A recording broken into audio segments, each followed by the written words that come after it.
The leaks for Jujutsu Kaisen Chapter 249 are out, and if you are a Yuta fan, I'm sorry. I'm just kidding, guys. It's actually a great chapter for Yuta, but as usual, I'm going to go over exactly what happened, so let's get into it.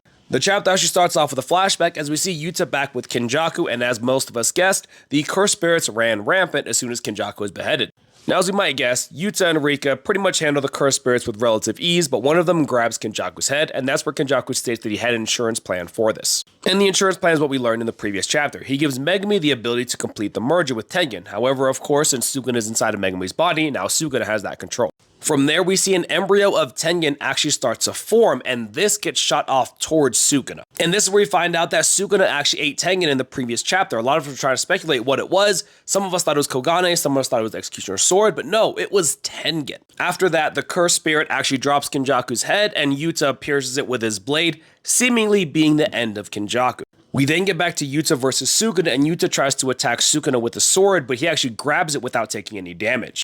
The reason being is he's using either cleave or dismantle on his hand and using it like a chainsaw, basically rapid fire attacks to keep him safe from the blade, kind of like using it like Infinity. Sukuna is insanely smart.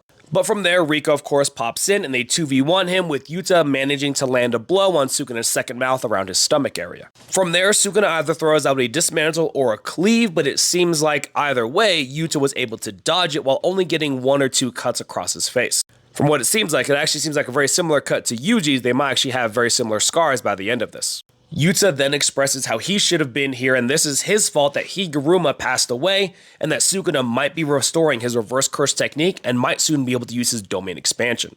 And since Yuta blames himself for this and knows probably that if Sukuna were to regain his domain expansion, it would be game over for everybody, he knows he needs to end it in a relatively short amount of time. So then Yuta opens up his domain expansion, and it kind of looks like Unlimited Blade Works with a bunch of swords all around, with Sukuna and Yuta standing atop 2 crosses. However, even though Sukuna can't use his domain expansion, he still has an anti-domain technique, and he uses the Hollow Wicker Basket, which we've seen prior. This doesn't stop Yuta as he charges in with an attack, and it's blocked again by Sukuna, but this time, we see Yuta copy Udo's curse technique once again and uses Thin Icebreaker to pierce through Sukuna's defenses and takes out 2 of his eyes. It's then revealed that of course Sukuna knows Yuta's copy curse technique because he's in Megumi's body and shares Megumi's memories. He also knows that he has a time limit with his curse technique, so he just needs to outlast him within his own domain expansion. Then Sukuna looks over to Yuji and says that Yuji has a role to play because either Yuta or Yuji is going to rip Sukuna away from Megumi's body and put it back into Yuji.